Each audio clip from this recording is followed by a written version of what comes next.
Stotram ஆண்டவரே. Thank you, Lord. Lord Jesus, we thank you for this time.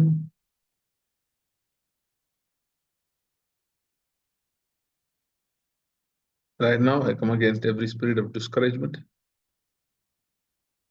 every spirit of doubts and questions. By the authority is granted to me.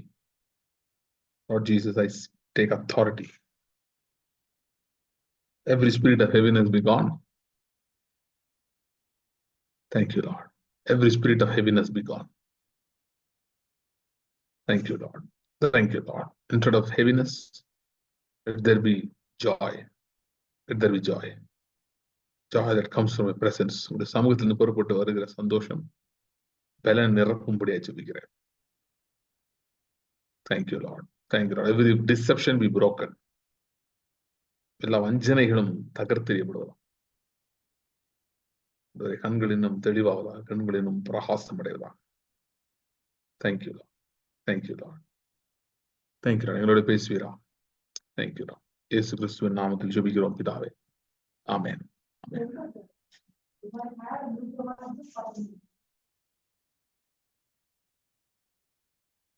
சகரியா 9 அதிகாரம்.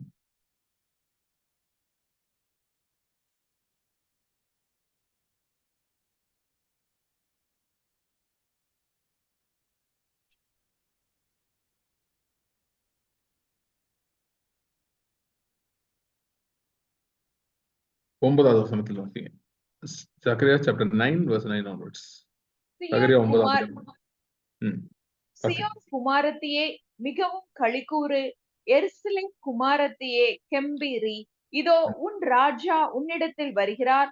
அவர் நீதி உள்ளவரும் ரட்சிக்கிறவரும் தாழ்மையுள்ளவரும் கழுதையின் மேலும் கழுதை குட்டியாகிய மரியின் மேலும் ஏறி வருகிறவருமாய் இருக்கிறார். எப்ராயிம் என்று ரதங்களையும் எருசலேமின் என்று குதிரைகளையும் அற்று போக பண்ணுவேன். யுத்த வில் இல்லாமற் போகும். அவர் ஜாதிகளுக்கு சமாதானம் கூறுவார். அவருடைய ஆளுகை ஒரு சமுத்திரம் தொடங்கி மறு சமுத்திரம் வரைக்கும், நதி தொடங்கி பூமியின் எல்லைகள் பரியந்தமும் செல்லும். உனக்கு நான் செய்வதென்னவென்றால், தண்ணீர் அல்லாத குழியிலே அடைபட்டிருக்கிற உன்னுடையவர்களை நான் உன் உடன்படிக்கையின் இரத்தத்தினாலே விடுதலை பண்ணுவேன். நம்பிக்கை உடைய சிறைகளே அரணுக்கு திரும்புங்கள். இரட்டிப்பான நன்மையை தருவேன், இன்றைக்கே தருவேன்.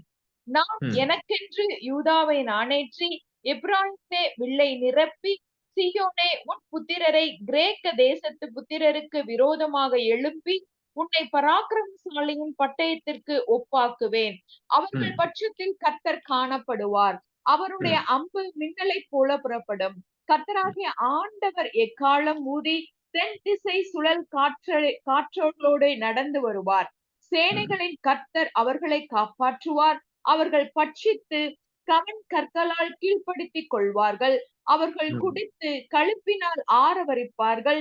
பான பாத்திரங்கள் போலவும் பலிபீடத்தின் கோடிகளைப் போலவும் நிறைந்திருப்பார்கள்.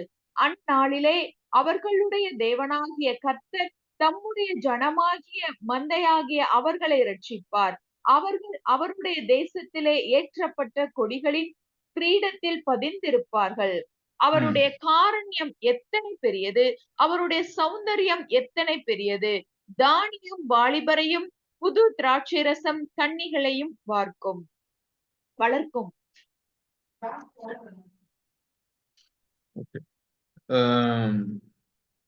இன்னொரு வசனம் வச்சிருக்கேன். மத்தேயு 6 அதிகாரம் 33வது வசனம். முதலாவது தேவனுடைய ராஜ்யத்தையும் அவருடைய நீதியையும் தேடுங்கள், அப்பொழுது இவைகள் எல்லாம் உங்களுக்கு கூட கொடுக்கப்படும். போன மீட்டிங்ல வந்து சண்டே மீட்டிங்ல வந்து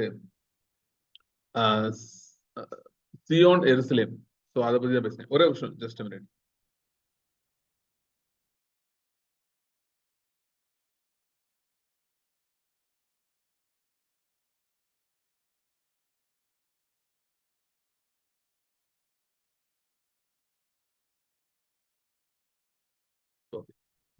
ஸோ வந்து ஜெருசலேம் அண்ட் ஜைன். ஸோ அதுதான் நான் போனதுல பேசினேன். அதுதான் கண்டினியூ பண்ண போறேன். ஏன்னா அது ரொம்ப நிறைய காரியங்கள் இருக்கு. Detailed study. ஸோ அதை நம்ம தொடர்ந்து பார்க்கலாம். ரைட். ஸோ 2 பகுதிகள் வாசித்தோம். ஒன்று வந்து சகரியா 9ஆம் அதிகாரம், அதை பத்தி படிச்சோம். அதுக்கப்புறம் வந்து இன்னொன்று வந்து மத்தேயு 6:33. ஸோ ஃபர்ஸ்ட் மத்தேயு 6 ஆரம்பிக்கிறேன். ஆரம்பிச்சுட்டு நான் அடுத்து இங்க வரேன். முதலாவது தேவனுடைய ராஜ்யத்தையும் ஒரு நீதியையும் தேடுங்கள், அப்பொழுது இவைகள் எல்லாம் உங்களுக்கு கூட கொடுக்கப்படும். சோ இந்த வசனத்துடைய அர்த்தம் என்ன? அர்த்தம் என்ன? எதை இயேசு சொன்னாரு? என்ன சொன்னாரு அப்படின்னு பாத்தீங்கன்னா, அவர் சொன்னது வந்து தேவனுடைய ராஜ்யத்தை தேடுங்கள் அப்படின்னு. அப்படிதானே போட்டிருக்கு. தேவனுடைய ராஜ்யத்தையும் நீதியையும் தேடுங்கள். Okay, look out and seek for the kingdom and its righteousness. அப்பொழுது இவையெல்லாம் கூட கொடுக்கணும். நீங்க மேல முன்னாடி போய் படிச்சீங்கன்னா, அவர் வந்து ஒரு ஆவரேஜ் பர்சன், ஒரு நார்மல் பர்சனுக்கு இருக்கிற அந்த காரியங்கள்லாம் கோட் பண்றாரு. ஒருவேளை எல்லாருமே அந்த மாதிரி சிச்சுவேஷன்ல இல்லாம இருக்கலாம். அதாவது எண்ணத்தை உண்போம், எண்ணத்தை உடுப்போம், எண்ணத்தை குடிவோம், அது கூட தெரியாத லெவல்ல, இல்லாத லெவல்ல எல்லாருமே இல்லாம இருக்கலாம். You may not be that situation. But வந்து நீங்க படிச்சு பார்க்கும்போது one thing you can understand. என்ன அண்டர்ஸ்டாண்ட் பண்ணலாம்னா, அது வந்து அவர் வந்து ஒரு ஒரு நார்மலா ஒரு இடத்துல வாழ்றவங்களுடைய தேவைகள், என்னென்ன தேவைகள் இருக்கும், என்னென்ன அவங்களுக்கு பிரச்சனைகள் இருக்கும் அப்படின்றது அதை தான் லிஸ்ட் பண்ணி அது வருது. சோ அது அந்த காலத்துல உட்பட்டவங்க, குறிப்பா அந்த இமிடியட் ஆடியன்ஸ், ஜீசஸ் யார்கிட்ட பேசிட்டு இருந்தாரோ அவங்களோட சம்பந்தப்பட்ட காரியங்கள் அது. நமக்கு வந்து எக்ஸாக்டா அதே மாதிரி தேவை இல்லாம இருக்கலாம். But worry would be there. Okay, the worry is the common thing. What they worry about and what you worry about may be different, but worry is nevertheless there. Okay, so that is the common point. அதை தான் address பண்றாரு. அவர் அந்த exact கண்டிஷனை மட்டும் address பண்ணல, worry address பண்றாரு. You're worried about too many things. இதை பத்தி கவலைப்படுறீங்க, அதை பத்தி யோசிக்கிறீங்க, ரொம்ப கவலைப்படுறீங்க அப்படின்னு அதெல்லாம் சொல்ல வராது. ஸோ அதை பொறுத்தவரை பார்த்தீங்கன்னா that is common for us also. So நமக்கு இந்த நாட்கள்ல இந்த we are living in the 21st century. So இப்போ வாழ்ந்துட்டு இருக்கோம். இப்போ இருக்கிற காலகட்டங்களையும் பார்த்தீங்கன்னா சில காரியங்கள் குறித்த கேள்விகள், எப்படி இது நடக்கும், இது என்ன செய்வோம், இது எப்படி செய்ய போறோம் அப்படின்ற கேள்விகள் எல்லாம் இருக்குது. ஸோ அதெல்லாம் அவர் அட்ரஸ் பண்ணிட்டு வர்றாரு, சொல்றாரு, நீ இது இப்படி இதை பத்தி ஆகாயத்து பட்சிகளை கவனித்து பாருங்கள் அப்படின்னு ஒரு எக்ஸாம்பிளா கொடுத்துட்டு வர்றாரு. வந்துட்டு கடைசியில வந்து அவர் சொல்றாரு, முடிக்கும் போது கன்க்ளூஷன் ஆஃப் த மேட்டருக்கு வரும்போது சொல்றாரு, ஆகையால் முதலாவது தேவனுடைய ராஜ்யத்தையும் நீதியும் தேடுங்கள், அப்பொழுது இவைகள் எல்லாம் கூட கொடுக்கப்படும். அப்படின்னா என்ன அவர் சொல்ல வர்றாருன்னா, நீ வந்து உங்களுக்கு ஒரு 25 காரியம் நடக்கணும் அப்படின்னா, இந்த 25 காரியத்தை தேடுறதுக்கு பதில, அதாவது அதை நீங்க போய் உங்க முயற்சியில, உங்களுடைய பேலன்ல, எபிலிட்டியில எப்படி நம்ம செய்ய போறோம், எங்க இருந்து இது கிடைக்க போகுது அப்படின்னு நீங்க யோசிச்சு தேடி செய்யறதை விட, அது எல்லாத்துக்கும் பதிலா அதுக்கு பதிலா you can seek the kingdomனு சொல்றாரு. அதுதானே சொல்றாரு. அதை படிச்சு பார்த்தா அதான் சொல்றாரு. நீங்க வேற அர்த்தம் கேட்டிருப்பீங்க, அது அவர் சொல்லல. அவர் சொன்னாதான் நம்மளால சொல்லக்கூடாது. சில பேர் என்ன சொல்றாங்க, நீங்க வந்து முதல்ல சர்ச்சுக்கு என்ன பண்ணுமோ அதை பண்ணிரு, இல்ல முதல்ல வந்து ஆண்டவருக்கு என்ன பண்ணுமோ பண்ணிரு, அப்புறம் மற்றதை அவர் பார்த்துப்பாரு. அவர் அப்படி சொல்லவே இல்லைங்க. அது அப்படி அர்த்தமும் இல்லை. அப்படி நிறைய பேர் நினைச்சிட்டு நம்ம முதல் கடவுளுக்கு எல்லாம் பண்ணிட்டோம், அப்ப அவர் ஏன் இன்னும் பண்ணலன்னு கேட்டுக்குவாங்க. அப்படி அவர் சொல்லலையே. அவர் அப்படியா சொல்லியிருக்காரு, கடவுளுக்கு என்ன பண்ணுமோ அதை முதல் பண்ணிருங்க, அப்படின்னா மற்றதெல்லாம் நான் பாத்துக்கிறேன், அப்படியே சொல்லு, அங்க இருக்கா அப்படி அப்படியா போட்டிருக்கு. தெளிவா இருக்கு. முதலாவது தேவனுடைய ராஜ்யத்தையும் இதையும் தேடுங்கள். நான் என்ன சொல்ல வரேன்னா, people can be involved in a lot of religious activities. Okay, they can go to church, they can help the pastor, like they can do a lot of things, but they may not be seeking the kingdom at all and its righteousness at all. And when they don't do that, how can they expect thing to work? They are expecting it to work, but it won't work. Okay, because you have accepted a definition of from the religious system of that verse.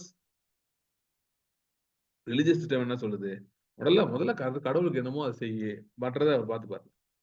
அப்படி அந்த அப்படி வேற வசனம் இருக்கலாம். இந்த வசனம் அதை சொல்லல.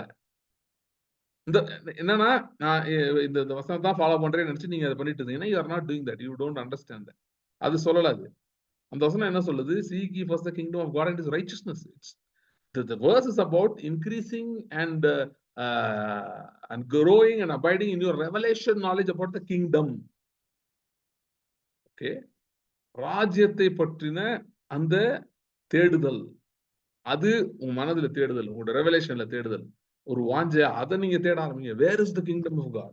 தேவனுடைய ராஜ்யம் எங்கே இருக்கிறது, எப்படி அதனோடு நான் கனெக்ட் ஆகிறது, எப்படி அதில் எனக்கு என்று சொல்லப்பட்டவைகள் இருக்கிறது, அதை எப்படி நான் எடுத்துக்கொள்வது, எதை நான் பெற்றுக்கொள்வது அப்படின்ற அந்த டிசைருக்குள்ள நீங்க போனீங்கன்னா, அதை நீங்க ஃபோக்கஸ் பண்ணீங்கன்னா, ஜீசஸ் என்ன சொல்றாருன்னா, நீங்க அது இது எல்லாமே ஓடி ஆடி பண்றதுக்கு பதில இதை மட்டும் பண்ணீங்கன்னா இதுக்குள்ளேயே எல்லாத்தையும் எடுத்துக்கலான்றாரு. Okay, some people have no clue. அவங்க வந்து என்ன நினைக்கிறாங்கன்னா, people who see God அந்த மாதிரி இது ஆண்டவர் தேட ஆண்டவர் என்ன கொடுப்பாரு அப்படின்னு நினைக்கிறவங்கலாம் வந்து லேசியா இருக்காங்கன்னு நினைக்கிறாங்க. லேசி கிடையாது. This is far more hard work here. ஏன்னா you have to train your mind. You have to submit your mind to your spirit. ஏன்னா your mind cannot find the kingdom of God. Your spirit can. But for that you have to submit your mind to your spirit. ஒரு சில வேலைகள்லாம் இருக்கு, அதெல்லாம் கொஞ்சம் வெளியே இருக்க சில வேலையோட கொஞ்சம் கஷ்டமான வேலை. அது வந்து people don't understand all of that. Okay, இன்னைக்கு வந்து somebody is blessed financial prosperity அப்படின்னா they have done that. They submitted, I'm talking about financial prosperity through faith and trusting in God. அந்த aspectல சொல்றேன்.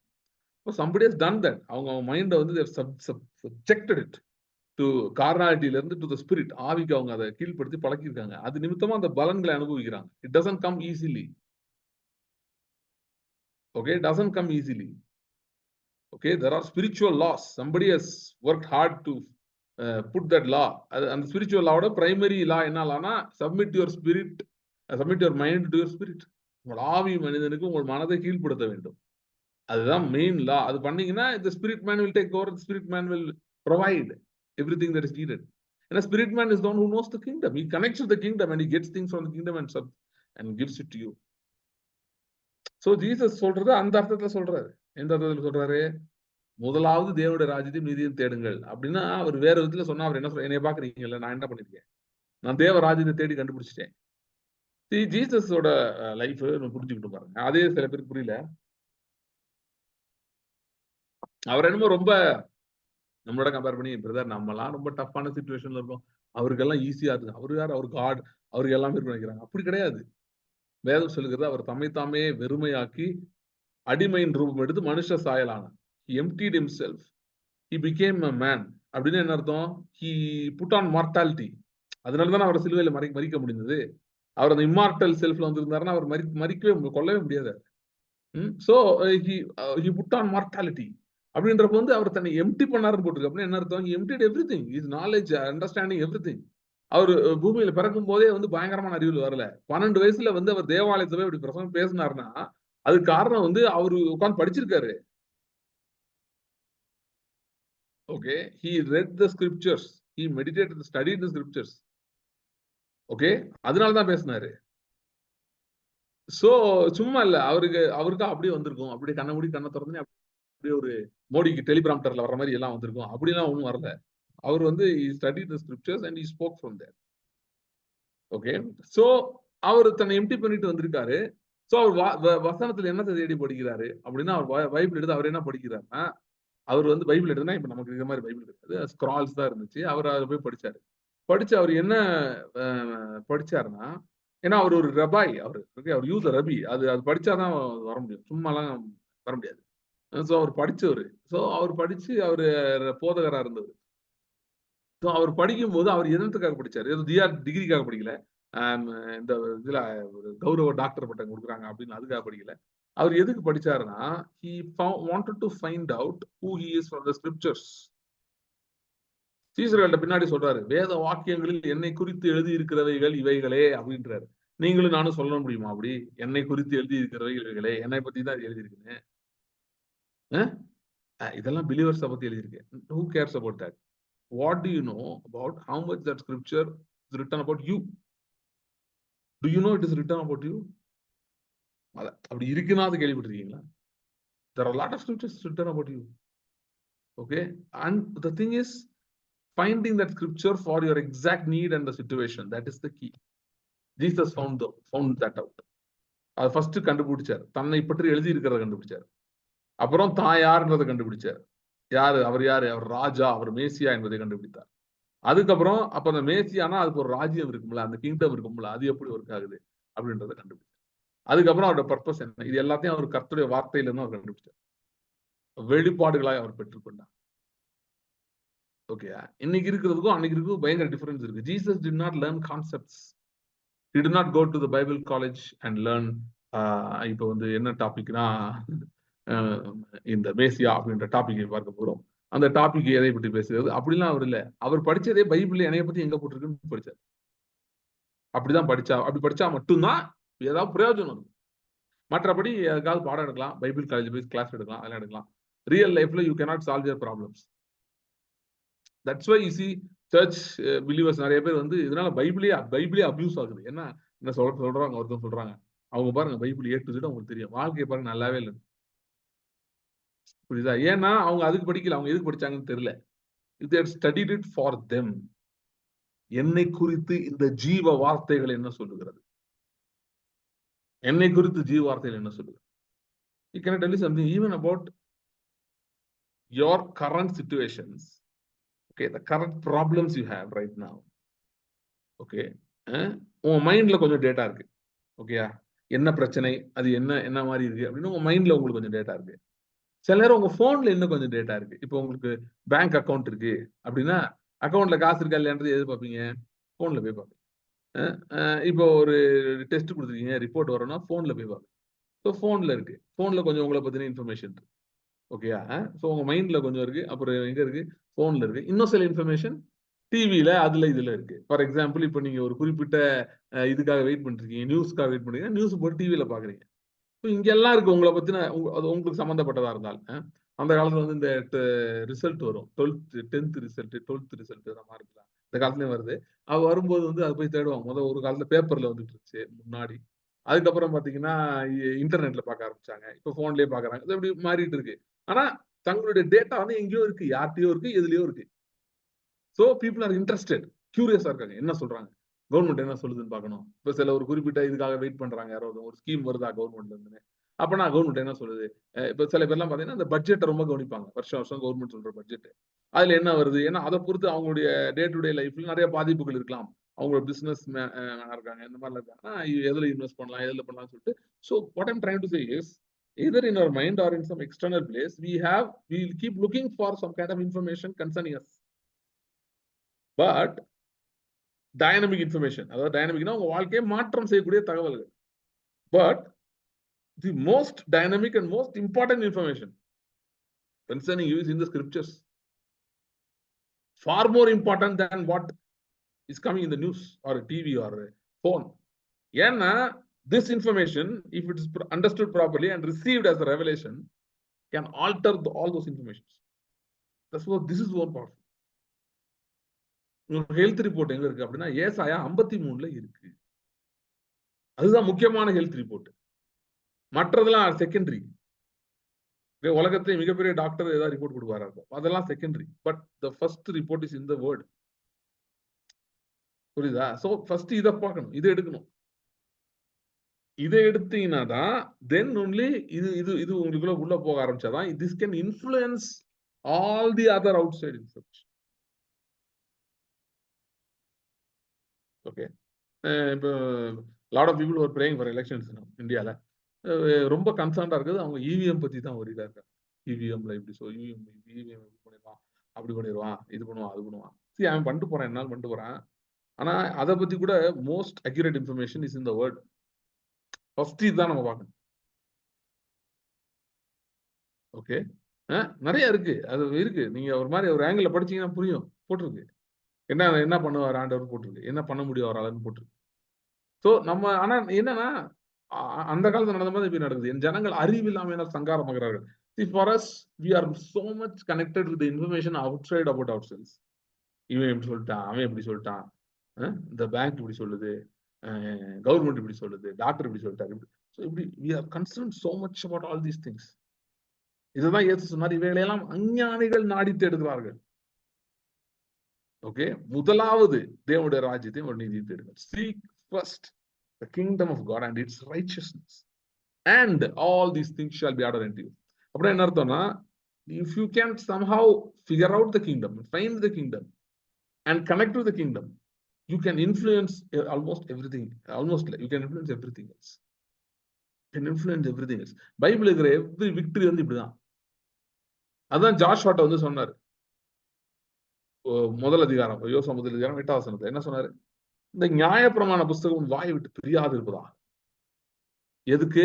நீ போகிற இடமெல்லாம் புத்திமானா நடந்து கொள்ளும்படி, டு ஹேவ் சக்சஸ், ஜெயத்தை பெற்றுக் கொள்ளும்படி.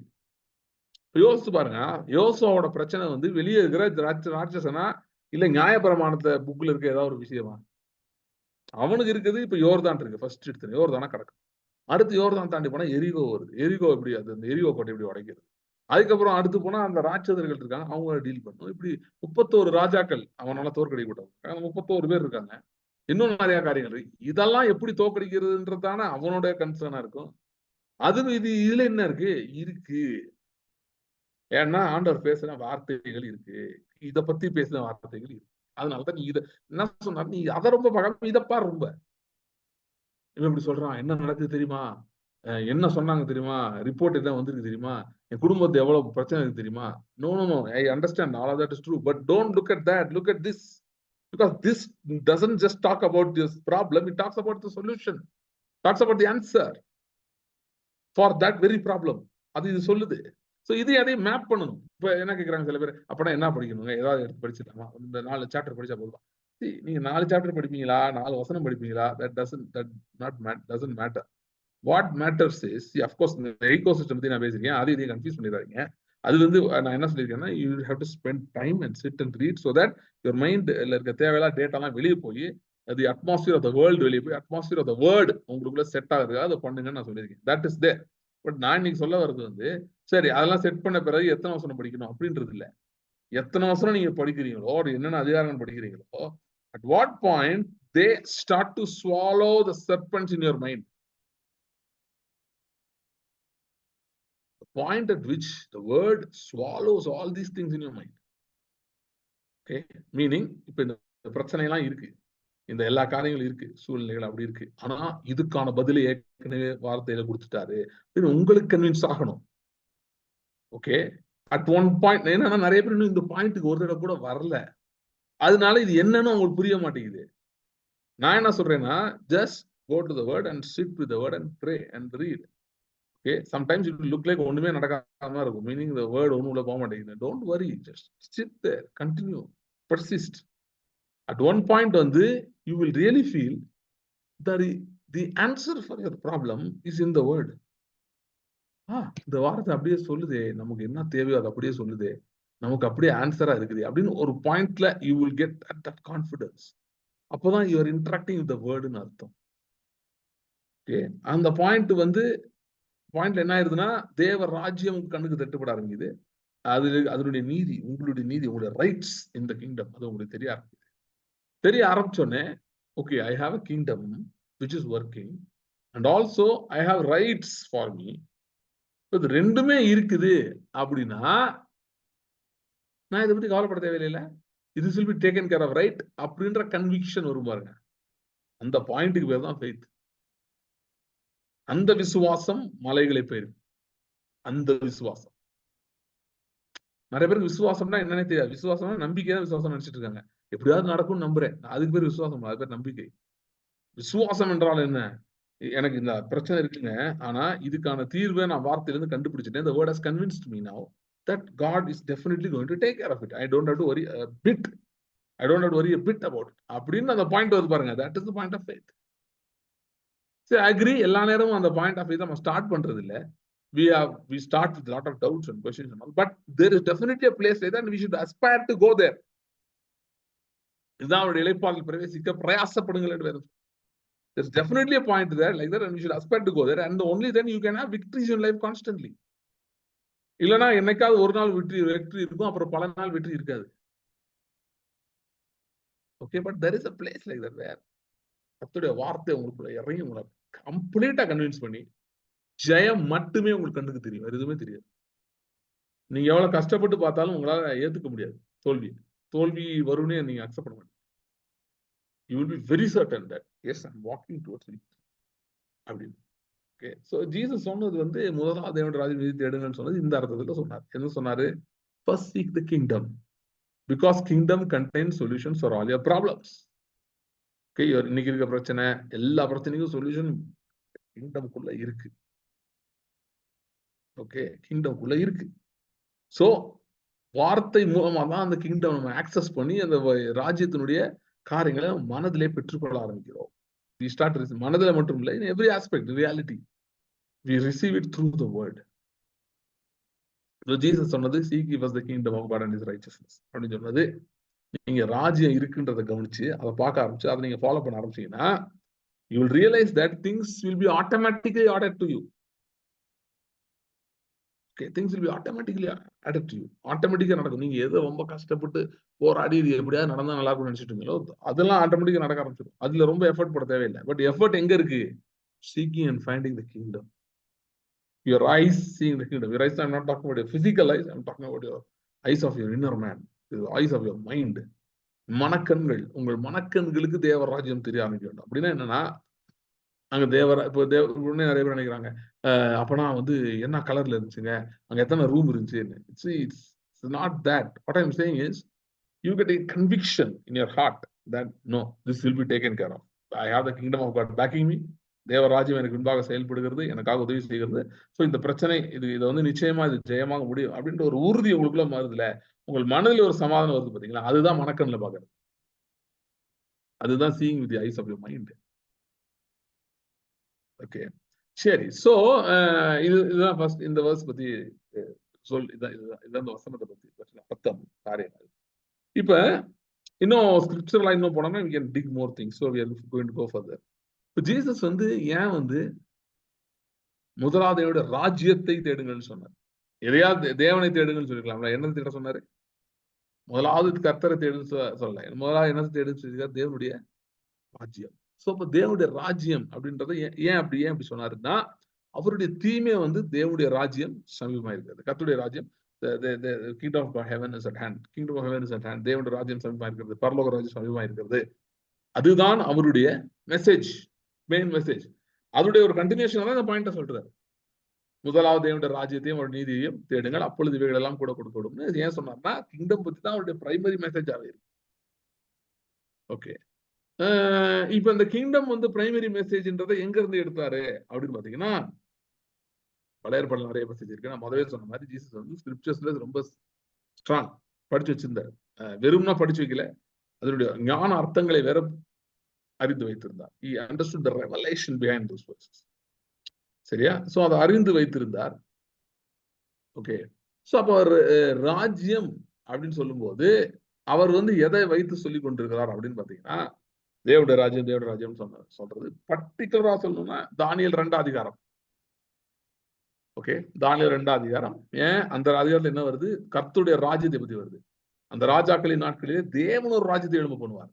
அந்த ராஜ்யம் வேற ஜனங்களுக்கு விட்டு கொடுக்கப்படுவதில்லை, அது வந்து வர வர பெரிதாகி பூமி முழுவதையும் நிரப்புது அப்படின்னு அந்த ராஜ்யத்தை பற்றி தானியேல் 2 அதிகாரத்தை சொல்லியிருக்கு.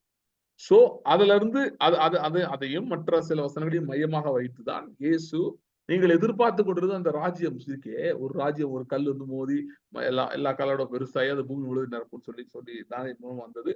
அப்புறம் மற்ற தீர்க்கதரிசிகள் மூலமாய் தீர்க்கதரிசனமாய் உரைக்கப்பட்ட அந்த ராஜ்யம் சொல்லி வந்தது. அந்த ராஜ்யம் சமீபமா இருக்குன்னு பிரசங்கம் பண்றாரு. ஓகே, அந்த ராஜ்யம் சமீபமா இருக்குது என்று பிரசங்கம் பண்ணுகிறார். அப்புறம் இயேசு கிறிஸ்துனுடைய சிலுவை, பாடுகள், மரணம் இதெல்லாம் நடக்குது. அவர் உயிர்த்தெழுந்த பின்பு பெந்தெகோஸ்தே நாளிலே, பரிசுத்த ஆவி அருளப்படுகிற அந்த நாளிலே, ஆக்சுவலி ஸ்பீக்கிங் ராஜ்யம் அன்றைக்கு தான் துவங்கியது. இந்த ராஜ்யம் வரும்னாங்களே, அந்த ராஜ்யம் வந்து பலமாய் வந்து இறங்கியது என்னைக்கு அப்படின்னா, அப்போஸ்தலர் 2 அதிகாரத்தில் பெந்தெகோஸ்தே நாளைக்கு அந்த ராஜ்யம் வந்து பலமாய் வந்து இறங்கி அன்றிலிருந்து தேவனுடைய ராஜ்யம் துவங்கிவிட்டது. The era of the kingdom began. Okay, அதுக்கு அடையாளமாக சில காரியங்கள் நடந்தது. அந்த ராஜ்யம் தொடங்கிடுச்சுன்றது அடையாளம். என்னென்ன நடந்தது? பேதுருட்ட 2 பேர் போய் சொன்னாங்க. யாரு? அனனியாவும் சப்பீராவும் போய் சொன்னாங்க. ஓகே, போய் சொன்னே என்னாச்சு? பேதுரு வல்லமையை பயன்படுத்தினார். எந்த வல்லமையை? பதவி ஏத்துட்டாரு. அதனால அந்த பதவி பவரை யூஸ் பண்ணி அவங்க ஒண்ணுமில்லாம ஆக்கிட்டார். பவுல்ட ஒருத்தர் வந்து வம்பிழுக்கிறான். வம்பிழுத்தோடனே பவர் வெளிப்படுது. ஏன்னா இப்ப வேற கிங்டம் வந்துருச்சு. நேற்று வரைக்கும் இல்ல, இன்னைக்கு வந்துருச்சு. அதே மாதிரி ஏரோது ராஜா பேதுரு தூக்கி ஜெயில போட்டு வச்சா, நைட்டோட நைட்டா வந்து தூதன் வந்து இறங்கி காலையில தூக்கிட்டு போனா காலையில வந்து பார்த்தா பூட்டெல்லாம் தொங்குது. ஆனா ஆளக்காணும். ஆண்ட்மேன்ல வந்த மாதிரி போயிட்டானா என்னன்னு தெரியல. நீ எல்லாம் யோசிச்சுட்டு இருக்காங்க. ஆளக்காணும். ஆனா பூட்டு மட்டும் அப்படியே எல்லாம் பூட்லாம் கரெக்டா இருக்கு. இந்த பூட் லாக் கரெக்டுங்க. இது ஜெர்மன் லாக், இது வந்து ஜப்பான்ல வந்த லாக், இது வந்து இந்த greatest lock, Dindigul lock. So இருக்கு. ஸோ இந்த எல்லா லாக் இருக்கு. எல்லா லாக்கையும் என்ன பண்ணிட்டாங்க, ஏஞ்சல் வந்து ஜஸ்ட் லைக் தட் பைபாஸ் பண்ணி போயிட்டான். வந்ததுக்கான அறிகுறியும் இல்லை, எங்க போனாங்கன்னு தெரியல, ஆளை காணும். இன்னொரு இடத்துல இருக்கு, பேதுரு யோவானும் காணுமா. கடைசியில பார்த்தா எங்கன்னா ரோட்ல போய் பிரீச் பண்ணிருக்காங்க. பயங்கர கலக்கம் ஆயிடுச்சுன்னு போட்டிருக்காரு. ஈவன் பீட்டர் விஷயத்துலயும் வந்து ஏரோது வந்து குழம்பிட்டான். எப்படிடா அது நடக்கும், ஏன் கோலம் எப்படி நடக்கும்னா, இங்க வேற கிங்டம் வந்தாச்சு. புரியுதா, வேற கிங்டம் வந்தாச்சு, அதனால அப்படிதான் நடக்கும். கடைசியில ஏரோது வேடம் சொல்றது, தூதன் அடித்தான், அடித்தான் தூதன் ஏரோது இறந்து போயிடுச்சு. ஏன்னா அது வேற கிங்டம் வந்துருச்சு, ஆல்டர்னேட் கிங்டம் ஆல்ரெடி வந்துருச்சு. சரியா? சோ இந்த ராஜ்யத்தை பற்றி தான் இயேசு பேசி கொடுத்தார். ராஜ்யம் வரப்போகுது, ராஜ்யம் வரப்போகுது அப்படின்னு பேசிட்டு இருந்தார். பழைய படம் கோட் பண்ணி தான் பேசுறேன். சகரியாக்குள்ள நான் போறேன், அதுக்கு முன்னாடி நான் இன்னும் கொஞ்சம் பேசுறேன். இப்ப இன்னொரு பாயிண்ட் சொல்லணும்னா என்னன்னா, ஏன் இயேசு ராஜ்யத்தை பத்தி பிரசங்கம் பண்ணார்? வேற எதாவது பிரசங்கம் பண்ணிருக்காங்கல்ல, மனதிருவுகள், சபை வருகிறது சொல்லிருக்காங்கல்ல, சர்ச் இஸ் கமிங்னு, கிங்டம் இஸ் கமிங் ஏன் சொன்னாரு? He quoted the Old Testament scriptures. ஏன் Old Testament scriptures கிங்டம் பத்தி சொல்லுது? யாக்கோபு சொல்றாங்க, அன்னைக்கே சொன்னேன். யாக்கோபு முதலாவது சொல்றான். எங்க சொல்றான்? சமாதான கர்த்தர் வரும் அளவு செங்கோல் யூதாட்டு விலகுதல் என்று. அதுக்கப்புறம் இதை பத்தி அமேசிங்லி இதை பேசுறது வந்து பிழையாம் தான். யாக்கோபுல ஒரு நட்சத்திரம் உதிக்கும், இஸ்ரவேல்ல ஒரு செங்கோல் உதிக்கும். இந்த ஜனங்கள் உனக்கு என்ன செய்வாங்கன்னு சொல்றேன் அப்படின்னு சொல்லிட்டு பாலாக்ட வந்து சொல்றான். சொல்லிட்டு ஓப்பனிங்லேயே தான் சொல்றான், அவரை காண்பேன் இப்பொழுது அல்ல, அவரை தரிசிப்பேன் சமீபமாய் அல்ல. யாக்கோபிலிருந்து ஒரு நட்சத்திரம் உதிக்கும், இஸ்ரவேலிருந்து ஒரு செங்கோல் உதிக்கும். ஏன் இப்படி சொன்னான்? அவன் பொய் சொல்ல வாய்ப்பே இல்லை, தப்பா சொல்ல வாய்ப்பே இல்லை, கரெக்டா சொல்லுவான். ஏன்னா அவனுக்கு தெரியும் தப்பா சொன்னா ஏஞ்சல் அடிச்சிருன்னு சொல்லி, அதனால கரெக்டா பேசுவான். ஏன் ராஜ்யத்தை பத்தி பேசுறான்? ஏன் கிங்டம் பத்தி பேசுனாங்க? ஏன் கிங்டம் பத்தி பேசுறாங்கன்னா, பைபிளே இஸ் a dominion புக். ஏன்னா சாப்டர் 1லயே வந்து கீழ்ப்படுத்தி ஆண்டு கொள்ளுங்கள் தான் மனுஷனோட ஃபர்ஸ்ட் இன்டராக்ஷனே ஆரம்பிக்குது. பலுகி பெருகி நீ பூமியை நிரப்பி கீழ்ப்படுத்தி ஆண்டு கொள்ளுங்கள் என்று சொல்லி தேவன் ஆதாமை ஆசீர்வதித்தார். அத்தியாகம் 1. சோ டே 1ல இருந்து நேற்றும் இன்றும் என்றும் மாறாத கர்த்தராகிய இயேசு கிறிஸ்து தன்னுடைய பிளானை மாத்தவே இல்லை. அவரோட பிளான் வந்து A to Z ஆரம்பத்துல இருந்து இன்னைக்கு வரைக்கும் அது ஒரே பிளான் தான் இருக்காரு, டொமினியன்ல தான் இருக்காரு, ஆளுகை ராஜ்யம் அதுலதான் இருக்கு. அதனாலதான் நான் முன்னாடியே சொன்ன மாதிரி தாவீது ஒரு மெயின் கேரக்டரா எடுத்து போட்டு அவனை ராஜாவாக்கி, அவன் ராஜாவாக்குனது எதுக்காக? மேசியாவை லைன்ல கொண்டு வரணுன்றதுக்காக. அது எதுக்காக அப்படின்னா, it is end of the day, it is kingdom and dominion. அமெரிக்கால இந்த எலெக்ஷன் பத்தி ஒரு ஃப்ரேஸ் இருக்கு, அது பேர் வந்து இட்ஸ் எக்கானமி ஸ்டூபிட் அப்படின்னு. முன்ன என்னன்னா, எலெக்ஷன்ல வந்து இது பேசுறேன் அதை பேசுறேன் எல்லாம் ஓகே, எதை வச்சு எலெக்ஷன் மூவ் ஆகுமா அப்படின்னு பாத்தீங்கன்னா, பைனான்சஸ், பணம். ஒருத்தன் அவனுக்கு வந்து இந்த கவர்மெண்ட் இருந்தா அவனுக்கு பணம் வருதா, பினான்சியல் எப்படி இருக்கான்றதை பொறுத்து தான் ஓட்டு போடுவான். அதுதான் இட்ஸ் எக்கானமி ஸ்டூபிட் அப்படின்னு சொல்லுவாங்க. இது வந்து ஒரு ஃப்ரேஸ் அமெரிக்கால. அதே மாதிரி பாத்தீங்கன்னா கிங்டம் வருது, it is the kingdom. Stupid நான் சொல்ல விரும்பல, அதனால சொல்லல. It is kingdom, it is dominion, end of the day that is it. ஏன்னா அன்னைக்கே உங்களுக்கு சொன்னேன், ஏசாயா 52 போன வாரம் படிச்சோம்ல, 52:7. அதுல என்ன போட்டிருக்கு? நற்காரியங்களை கூறி, சாரி, சமாதானத்தை கூறி நற்காரியங்களை சுவிசேஷமாய் அறிவித்து. என்ன சுவிசேஷம்? என்ன? What is the message? The message is தேவன் ராஜரீகம் பண்ணுகிறார் என்று சீயோனுக்கு சொல்லுகிற சுவிசேஷனுடைய பாதங்கள் மலைகளின் மேல் எவ்வளவு அழகானவைகள். சோ அப்ப the very thing about the gospel is kingdom and dominion. அதனாலதான் ஜெனிசிஸ் 1ல அதை பத்தி பேசுறாரு. அதுக்கப்புறம் இடையில கொஞ்சம் அப்படி இப்படி போனோடனே ஏப்ரஹாம் பிடிச்சிட்டு அவன்கிட்ட சொல்லிடுறாரு, kings will come in your லீனியேஜ்னு சொல்லிடுறாரு. ராஜாக்கள் ஒன்று தோன்றுவார்கள் அப்படின்னு ஏப்ரஹாம் சொல்லிடுறாரு. அதுக்கப்புறம் தாவீதை பிடிக்கிறார். தாவீதை பிடித்து தாவீதை ராஜாவாக அபிஷேகம் பண்ணுகிறார். பண்ணிட்டு தாவீதை வாக்கை கொடுத்துட்டாரு, உன் சந்ததி எப்பயுமே சிங்காசனத்துல இருக்கும் அப்படின்னு சொல்லிட்டாரு. பின்பு தாவீதின் சந்ததியிலே பேதுரு சொல்றாரு, இயேசுவை எழுப்ப பண்ணினார். ஓகே, அப்பனா என்ன அர்த்தம்? சொல்றதுல பேதுரு சொல்றதுல என்ன அர்த்தம் இருக்கு? அந்த தாவீதுடைய அதே சந்ததியில இயேசுவை எழுப்ப பண்ணினார் அப்படின்றதுல என்ன அர்த்தம் இருக்கு? என்ன அர்த்தம் இருக்குன்னா, இட்ஸ் ஆல் அபவுட் கிங்டம். அது வந்து ஆதாம்கிட்ட சொன்னதா இருக்கட்டும், ஆபிரகாம்கிட்ட சொன்னதா இருக்கட்டும், அடுத்து தாவீது சொன்னதா இருக்கட்டும், end of the day it's about kingdom and dominion. மனிதனை வைத்து தேவன் பூமியை கீழ்ப்படுத்தி ஆண்டு கொள்ளுகிற அந்த ப்ராஜெக்டை மனுஷன் கையில கொடுத்து தேவன் மனுஷனை பூமியில வைத்தார். சோ இதுதான் விஷயம் என்பதை அடித்து சொல்வதற்காக தான் இப்படி வருது. Okay, so it is about kingdom and dominion, nothing else. The whole gospel is about that. It's about kingdom and dominion and rulership. கீழ்ப்படுத்தி ஆளுகை செய்யறது, இதுதான் சுவிசேஷமே. எதை ஆளுகை செய்யறது? எதை ஆளுகை செய்ய வேண்டும் என்றால், இந்த நேச்சுரல் ரெல்ம் இருக்கு பாத்தீங்களா, நேச்சுரல் ரெல்ம், அதுல வந்து ஹிட்டனா நிறைய காரியங்கள் இருக்கிறது. Hidden factors working behind lot of things. Okay, spirit ரெல்ம்ல நிறைய காரியங்கள் நடந்து கொண்டிருக்கிறது. அந்த அந்த காரியங்கள் மேல ஆளுகை செய்வது, அதுதான் உண்மையான ஆளுகை. ஏன்னா அதை எவன் ஆளுகை செய்கிறான்? whoever rules the shadow world will rule the natural world. whoever rules the shadow world will rule the natural world. So the kingdom of God is an entity which has so much power in that shadow world, and if it has so much power in that shadow world, it's definitely capable and able to rule things in the natural realm. அன்னைக்கே நான் சொன்னேன், நீங்க பாக்குறதுக்கு சாதாரணமா இருக்கலாம், உங்களை பார்த்தா ஒரு பெரிய இன்ஸ்பிரேஷனா இது இல்லையே, இவர் யார், இவர் சாதாரணமா இருக்காரு மாதிரி மக்கள் கூட நினைக்கலாம். ஓகே, ஆனா you have a secret passage to that shadow world which rules over the natural world through the kingdom of God. தேவ ராஜ்யத்தில் நீங்க இருக்கிறதுனால அந்த இந்த பூமியை இயக்குகிற அந்த உலகத்தின் மேல் அதிகாரம் இருக்கிறது. You've been given authority and power. Okay, because you believe in Christ Jesus, because you believe in this gospel, which is very much about dominion. சுவிசேஷமே அதை பற்றியதுதான், வேற பர்பஸே கிடையாது. அதான் இந்த வசனத்தோட ஒரு வசனம் இருக்க முடியுமா? தேவன் ராஜரீகம் பண்ணுகிறார் என்று சியோனுக்கு சொல்லுகிற சுவிசேஷனுடைய பாதங்கள் மலையின் மேல் எவ்வளவு, வேற சுவிசேஷமே கிடையாது. ஒரே ஒரு சுவிசேஷம் தான். சில பேர் சொல்றாங்க வேற காஸ்பல், ஒரே ஒரு காஸ்பல் தான் இருக்கு. என்ன காஸ்பல்னா, God reigns. You come to him, you become the member of the ruling party, ruling gang, which is the kingdom of God, this is the actual thing. பிசாசு நிறைய இந்த பூமியில காணப்படுற அநேக காரியங்களை கொண்டு வரலாம். ஆனா நீங்க நல்லா பாத்தீங்கன்னா everything comes with எந்த விதத்துல வந்து கிங்டம் ஆஃப் காட் தான் சுப்பீரியர் சொல்றோம் அப்படின்னா, everything comes with an expiry date. Hitler சொன்னார், நான் 1000 வருஷம் அரசாளுவேன். 1000 வருஷமா அரசாச்சுன்னா அடுத்த 1000 நாள் உயிரோடு இருந்தாரு தெரியாது. அதுக்குள்ள சூசைட் பண்ணிட்டாங்க, இறந்து பண்ணாங்க, we don't know, but something happened. God, but kingdom of God remains forever. Kingdom of God remains forever. Martin Luther டைம்ல வந்து அதுக்கு முன்னாடி வந்து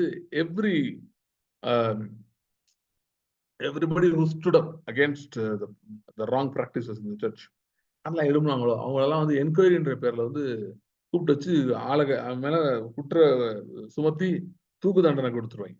இப்படி நடந்துட்டே இருந்துச்சு. So it looked like they were very powerful, but the kingdom of God is an enduring power. அப்படின்னு என்ன அர்த்தம்னா, அது நின்றிடம் நிலைத்து இருக்கிறது. சோ இது இன்னைக்கு இவன் பெரிய ஆளா இருக்கலாம், நாளைக்கு அவங்க பெரிய ஆளா இருக்கலாம். ஆனா தேவன் இன்னைக்கும் பெரிய ஆள், நாளைக்கு பெரிய ஆள், தொடர்ந்து அவர் கான்ஸ்டன்டா அவர் தன்னுடைய இடத்துல இருக்கிறார்.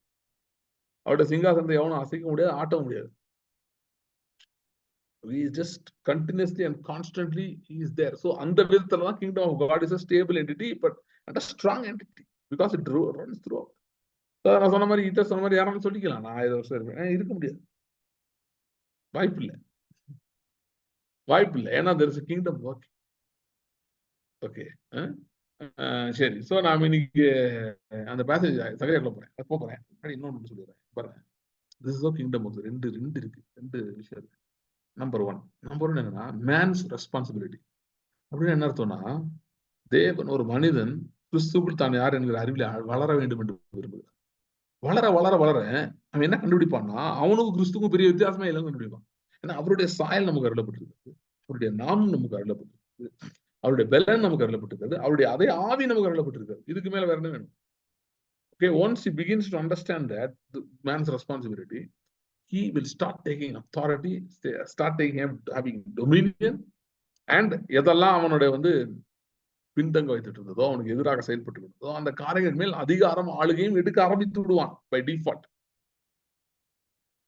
ஒருவேளை ஒரு விசுவாசியா இருக்கிறான், பிலீவரா இருக்கிறான், ஆனா அவனுக்கு வந்து இதெல்லாம் இன்னும் தெரியல, இன்னும் அந்த தைரியம் எடுக்க முடியல, is still struggling with discouragement and fear and past issues, இதெல்லாம் மைண்ட்ல இன்னும் இது பண்ணிட்டே இருக்கு. But he is in a crucial battle. வைங்களேன், for a believer and a child of God, there's one more thing I can appeal to. That is முதல்ல man's responsibility. You take understanding the revelation and growing strong. The other part is God's sovereignty. You can appeal to God's sovereignty. You may be in a weakest point of faith, but still by the blood of Jesus, by the born again experience you've gone through, உங்களுக்கு வந்து you have access to call forth God's sovereignty. God's sovereignty எங்கெல்லாம் பார்க்க முடியும்? ஒரு example வந்து red C. Red சீல வந்து மோசஸ்க்கு என்ன பண்ண தெரியல. இஸ்ரேல் ஜனங்கள் வந்து அவிசுவாசத்தின் உச்சக்கட்டத்துல இருக்காங்க. பயந்து போய் அவங்க சூழ்நிலை பார்த்து பயந்துட்டாங்க. பயந்துட்டு அவங்க சொல்றாங்க நாங்க எகிப்தை எதிர்ப்போம்னு சொல்றாங்க. இந்த மாதிரி சுச்சுவேஷன்ல மோசஸ் வந்து இதுக்கு ரெடி ஆகல. ஈஜிப்ட்ல இருந்து கிளம்புறது கூட அவர் ரெடியா இருக்காரு. பெரிய ஆண்டருக்கும் அவர் கூட கான்வர்சேஷன் நடக்குது, நிறைய 2 சாப்டருக்கு போகுது. ஸோ கடைசியில் ஒரு முடிவு எடுத்து அவர் வந்து வராரு. ஓகே, ஸோ அது கூட இருக்குது. ஓகே, பட் இந்த இடத்துல பாத்தீங்கன்னா God's sovereignty, direct appeal to God's sovereignty. Okay, we have the right for that. சரி, நீங்க சொல்லலாம் எனக்கு இருக்கு இன்னைக்கு இருக்க சூழ்நிலை வந்து எனக்கு வந்து இந்த சன்ஷிப் இதுலாம் அண்டர்ஸ்டாண்ட் பண்ணி சில காரியங்களுக்கு சொல்றேன், அதை ஆபரேட் பண்ணி இது பண்றதுல எனக்கு ரொம்ப டஃபா இருக்கு, என்னால முடியலன்னு சொல்லிட்டு. But you can appeal sovereignty. It can directly come into a situation. This is the second thing. இப்படி இருக்கு. ஓகே, பட் ஆண்டவர் எல்லாருமே எல்லா நேரத்தையும் நிறைய பேர் வெறும் சாவரிட்டியே வச்சே ஓட்டிட்டு இருக்காங்க. அது மட்டும் தான் நினைச்சிட்டு இருக்காங்க. கர்த்தர் அவர் தான் இறங்கி வந்து இதா பண்ணணும், அப்படி இல்லை. ஆனா he wants you to speak and he wants you to speak and get things done. See, மோசேயை பத்தி சொல்லிட்டு இருந்தேன்ல, மோசே அந்த இடத்துல பாத்தீங்கன்னா he is not ready for this, but God's sovereignty. அதுலயே ஒரு மினிமம் ஒர்க்க செய்ய சொல்றாரு. சொல்றாரு நீ வந்து கோல காட்டுன்னு சொல்றாரு. ஏன்னா look at his heart. He wants you to take charge. He wants you to take dominion. நல்லா கவனிங்க. Start speaking condemning words against the devil and his things in your life. Note பண்ணிக்கோங்க. Start speaking condemning words against devil and his things in your life. பிசாசன் அவனுடைய காரியங்கள் வாழ்க்கையில இருக்குதா, கண்ணம் இருக்கா, அவைகள் மேல் தேவனுடைய நியாயத்தீர்ப்பின் வார்த்தைகள், கண்டமிங் வார்த்தைகளை பேசாது. Thou shalt condemn every tongue that rises against you in judgment. This is the privilege of my saints. சொல்றாரு, இது என் ஊழியக்காரன் சுதந்திரம். எது? உனக்கு விரோதமாய் நியாயத்தில் எழும்பும் எந்த நாவையும் நீ குற்றப்படுது. Okay, so start speaking against those things. It will look like nothing is happening. ஒன்றுமே நடக்காம இருக்கும். இதெல்லாம் சும்மா நம்ம அதை பண்ணிட்டு இருக்கோம் போல, பிரம்ம மாதிரி ஏதோ நம்மளா கற்பனை பண்ணி பண்ணிட்டு இருக்கோம் அப்படிலாம் தோணும். But stand. Okay, keep stand. என்ன சொல்றது தெரியுமா? டெய்லி அதை சொல்லிட்டு இருக்கேன். ஒரு சேக் ஆஃப் தட் இல்ல, ஒரு வெறியோட கோவத்தோட keep speaking against this. This cannot be in my life. I will not accept it. அதான் மோனோட்டனஸ் கிடையாது. மோனோட்டனஸ் சொல்ல speak with emotion, speak with anger. You have lot of anger. அந்த அந்த அது ஒரு காரியம் நடக்கலன்றப்ப அது ஆட்டோமேட்டிக்கா அது சில கோவத்தை வருத்தத்தை ஏற்படுத்துது. Use that energy, give back nicely. Keep speaking against it. God wants things to happen that way only, primarily. But ஆனா சம்டைம்ஸ் நீங்க அது கூட பேச முடியாத நிலைமை இருக்கீங்கன்னா, still there is an escape route for us, which is God's sovereignty. You can appeal to that. Okay, you can appeal to that and God's sovereignty will show up. Okay, right. Okay, நம்ம டெக்ஸ்டுக்கு திரும்ப போனா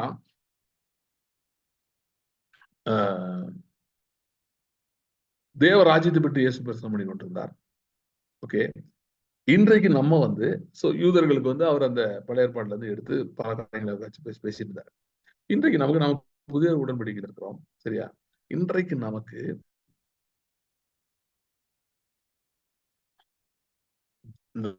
ராஜ்யத்தை பற்றியது. Okay, அதனுடைய benefit என்ன? இன்றைக்கு நமக்கு வந்து என்ன பெனிஃபிட்? அதை வைத்து தேவ ராஜ்யத்தை வைத்து என்ன பெனிஃபிட்? போன வாரம் சொன்ன பாயிண்ட திரும்ப ஒரு சொல்லிடுறேன். The very thing you are saved to is to be part of a kingdom, nothing else. That's primarily அதான். நீங்கள் அன்பின் குமாரனுடைய ராஜ்யத்துக்கு உட்பட்டு இருக்கிறீர்கள். Now you are part, that's why you got saved. You got saved so that you'll be part of a kingdom. நல்லா கவனிங்க. You got saved because you'll be part of a kingdom. ஒரு ராஜ்யத்திலே நீங்கள் பங்குடலா இருக்க வேண்டும் என்பதற்காக தான் ரட்சிக்கப்பட்டிருக்கு. Okay, that means you by nature of your salvation, you are entitled to some power, display of power in your life. அந்த ரட்சிப்பு அப்படின்ற காரியத்தின் மூலமாகவே நீங்க ரட்சிக்கப்பட்டிருக்கீங்க, கிறிஸ்துக்குள்ள இருக்கீங்கன்றது மூலமாகவே நீங்கள் தேவனுடைய வல்லமைக்கு, தேவனுடைய வல்லமை உங்க வாழ்க்கையில வெளிப்படுறதுக்கு தகுதி உள்ளவர்களாய் மாறிவிட்டீர்கள். அதுதான் இங்க வந்ததுக்கான விஷயமே. That is why you came here. அதுக்குதான் ஆண்டவர் உங்களை அழைத்தார். மற்றெல்லாம் secondary. Primarily is to show his power in your life. இப்படிய வல்லமை உங்க வாழ்க்கையில விளங்க பண்ணும்படி, இப்படிய வல்லமை விளங்க பண்ணும்படி. சோ அதனால பாருங்க, இந்த முதல்ல வந்து இந்த கிறிஸ்டியன் டாக்டரின்ல இருந்து வெளியே வரும். ஏன் கிறிஸ்டியன் டாக்டர் இருந்து வரணும்னு சொல்றேன்னா, இப்ப வந்து ஒரு பிரச்சனை இருக்குன்னு வைங்களேன், அந்த பிரச்சனை சரியாகுமா இல்லையா அப்படின்றதுக்கே ஒரு பெரிய தியாலஜி வரும். அப்புறம் அது காட்ஸ் வில்லா இல்லையா, அப்புறம் வந்து இந்த பிரச்சனையில கர்த்தர் வல்லமை எனக்கு காட்டுவாரா இல்லையா. இப்படி ஒரு ஆவரேஜ் பிலீவர் பாத்தீங்கன்னா, கர்த்தர் அற்புதம் வாங்குறதுக்குள்ள ஏகப்பட்ட செக் போஸ்ட் தாண்ட வேண்டியது. ஒவ்வொரு செக் போஸ்ட் பிசாசால் வைக்கப்பட்ட ரிலிஜியஸ் செக் போஸ்ட். கண்டிப்பா அது நடக்குமா, எனக்கு கர்த்தர் இதை கண்டிப்பா செய்வாரா அப்படின்னு சொல்லி இப்படி பலவிதமான சந்தேகங்கள், டவுட்ஸ் இதெல்லாம் அப்படியே சுத்தி குழம்பி நிறைய பேர் மயங்கியே விழுந்துறாங்க. அந்த அளவுக்கு பாத்தீங்கன்னா அவ்வளவு இருக்கு. So basically end of the day they're finding very difficult to believe. நான் என்ன சொல்றேன்னா, இப்படிப்பட்ட சூழ்நிலை நீங்க பார்த்துட்டு இருக்க அந்த சூழ்நிலை பிரச்சனைகளை மைண்ட்ல வச்சுக்கோங்க. இப்படிப்பட்ட சூழ்நிலைகள் இருந்தும் பயங்கரமான காரியங்கள் வந்து விடுதலை ஆக்கப்படும்படிதான் நீங்கள் ரட்சிக்கப்பட்டீர்கள். The very calling is to be set free from all these kind of bondages. That is the very calling. That is the very calling. That's why you got saved. So நீங்க வந்து இப்ப நீங்க சந்திச்சு கொண்டிருக்க அந்த பிரச்சனையோ, அந்த போராட்டமோ, வாழ்க்கிட்ட விலகணும், அந்த வேதனையோ விலகணும்னு நீங்க கேட்கறது வந்து ஃபண்டமெண்டல் ரைட். அதை கேட்காட்டிதான் ஏதோ தப்பு. இல்ல நான் சகிச்சுட்டு போறேன், நான் இந்த வேதனையோடு வலியோடு அப்படியே ஸ்தோத்திரம் சொல்லிட்டே போறேன். No, that is not. அப்படின்னா something is wrong. You not understood the kingdom. கிங்டமே புரியல. பேசிக்கா இன்னைக்கு நமக்கு நல்லா புரியுது லாங்குவேஜ் சொல்லணும்னா, இன்னைக்கு ஏங்க நிறைய பேர் இப்ப சமீப காலத்துல நிறைய பேப்பர்ல படிச்சிருப்பீங்க, கடந்த வருஷங்களாவே. அதாவது எல்லாரும் பிஜேபியில போய் சேர்றாங்க. ஏன் பிஜேபியில போய் சேர்றாங்க? ஏன் பிஜேபியில சேர்றாங்க? சிம்பிள். பிஜேபி நிறைய பணம் இருக்கு, அங்க போனா சேஃப்டி, செக்யூரிட்டி நிறைய இருக்கு, இடி தொந்தரவு பண்ணாது, சிபிஐ தொந்தரவு பண்ணாது. அதனால போய் எல்லாம் என்ன பண்றாங்க, சேர்ந்துறாங்க. Better deal. ஆபீஸே பெருசா இருக்கு, நல்லா இருக்கு, இதுதான் நடக்குது. இவங்க நடக்குது. நான் என்ன சொல்றேன், ரட்சிப்பு அப்படிதான். Better deal. உங்களுக்கு தெரிஞ்சதா தெரியாது, அதுக்கு தான் நீங்க போய் சேர்ந்தீங்க. Much better deal. அது பெட்டர் டீல் நம்மளா கண்டுபிடிக்கல, அது ஆண்டவரே சொன்னது. ஏன்ட்ட வாங்க நான் உங்களுக்கு தர்றேன்னு அவர் தானே சொன்னாரு. என்கிட்ட கேளுங்க நான் கொடுக்குறேன்னு அவர் தானே சொன்னாரு. பயப்படாதே சிறுமந்தையே, உனக்கு ராஜ்யத்தை தர பிதா சித்தமா இருக்காருன்னு அவர் தானே சொன்னார். So the kingdom of God, a place of power, is why you are saved for. So God's display of power in your life is inevitable, because that's the very project. கர்த்தருடைய வல்லமை உங்க வாழ்க்கையில சூழ்நிலைகளை வெளிப்படுறது என்பது தவிர்க்க இயலாதது. inevitable. It's an inevitable reality. நீங்க சொல்லலாம் அப்படிலாம் இல்லைங்க, எனக்கு அப்படிலாம் இன்னும் நான் இது அனுபவிக்கல. ஏன் அனுபவிக்கலாம், இது சரியா தெரியல, இது உங்க ரைட்னு உங்களுக்கு தெரியல. You are not able to stand. நான் கேட்கிறேன், எத்தனை பேரு உங்களுக்கு மெயினான ஒரு 3 விஷயத்தை மைண்ட்ல வச்சுக்கோங்க, சரியா? எதுக்கு ஜெபம் பண்றீங்க, எது பிரச்சனை, எத்தனை பேர் வந்து ஷியோரா ஒரு தடவையாவது கர்த்தாவே உங்களுடைய அற்புதத்தை நான் இதுல பார்க்கணும்னு ஜெபம் பண்ணுவீங்க? அந்த 3 ஏரியாஸ் ஒரு தடவையாவது. அப்புறம் வந்து நீங்க தேடி பார்த்தீங்க, எந்த அறிகுறியுமே இல்லை அற்புதம் நடக்கிறதுக்கு. அப்புறம் நீங்க ஆட்டோமேட்டிக்கா எந்த பிரேயருக்கு வந்துட்டீங்க அப்படின்னா வந்து, கர்த்தாவே நீ செய்யறதுதான் செய்யுது. இன்றைக்கு கர்த்தர் சொல்றாரு, நீ அதை ஷிஃப்ட் வராத, அப்படி கீழே இறங்கி வராத, கோ பேக். பீட்டர் அண்ட் கோ சொன்னாரு, கோ பேக் அண்ட் லான்ச்னாரு. அதே மாதிரி கர்த்தர் கூட சொல்றாரு, go back and launch. Go back. மறுபடியும் ஆரம்பத்துல என்ன எதிர்பார்ப்படுறதோ அதை எதிர்பார்ப்பு. See, God is a God who fulfills your expectations. That's who he is. That is nature. So அவர்கிட்ட போயிட்டு வந்துட்டு எனக்கு ஏதோ பார்த்து போட்டு கொடுங்க, ஏதோ வண்டி ஓட்டணும், ஏதோ நான் சமாளிக்கணும் அப்படின்லாம் நீங்க சொன்னீங்கன்னா, you not understood him, you don't know him, and you don't know about what kind of package you are signed up to. God wants to show his lavish glory over your life. That's why you got saved. That's why it's called the message of the kingdom. அந்த lavish lifestyle which God wants to shower on you. No, he does it through his kingdom. ராஜ்யத்தின் மூலமாக அவங்களோட ராஜ்யத்துக்குள்ள கொண்டு போய் ராஜ்யத்தின் மூலமாக செய்ய விரும்புகிறார். ஓகே, இப்ப சகரியாக்கு வாங்க. சகரியா 9ஆம் அதிகாரம் முதவே படிச்சு வசனம்.